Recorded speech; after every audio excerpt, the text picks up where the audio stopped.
अस्सलाम वालेकुम नाजरीन, तुसां देखते पे हो बायोसेफ फार्मिंग तो मैं तुसीदा अपना होस्ट मोहम्मद अकमल खुआरा।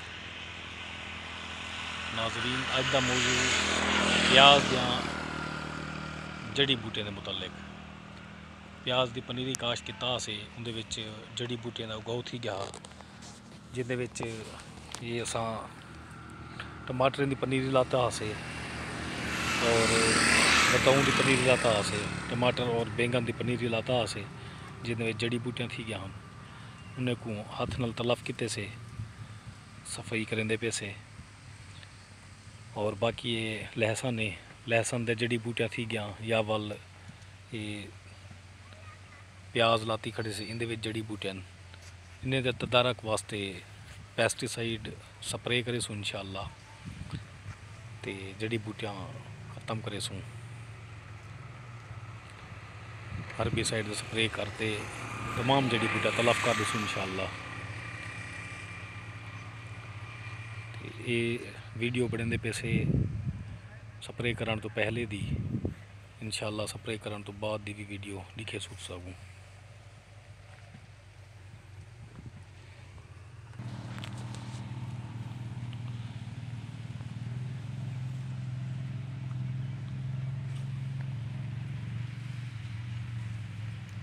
प्याज की पनीरी जड़ियाँ बूटियां नजरदियाँ पैन सही, इंशाअल्लाह इन्हें को तलफ करे सूँ, इन्हें तो स्प्रे करे सूँ, उन तो बाद वाला सब वीडियो दिखे सूँ।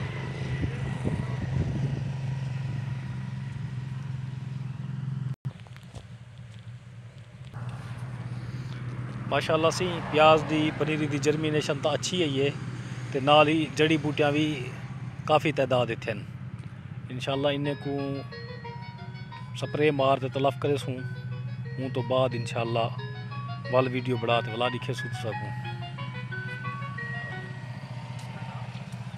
दुकान पे बैठे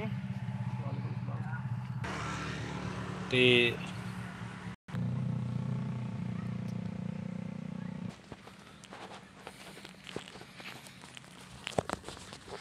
अज का व्लॉग से कंप्लीट था, तो ये जाम अकरम साहब आ गए सी। जाम अकरम साहब क्या किते वैसे अज कम कार? अच्छा सही है, अच्छा माशाअल्लाह ठीक है, सफाई शफाई सही है।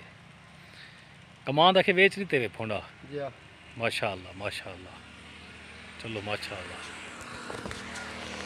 अज का व्लॉग से कंप्लीट था, तो कल एक नवे व्लॉग के नाल इंशाअल्लाह दोबारा मुलाकात थी से।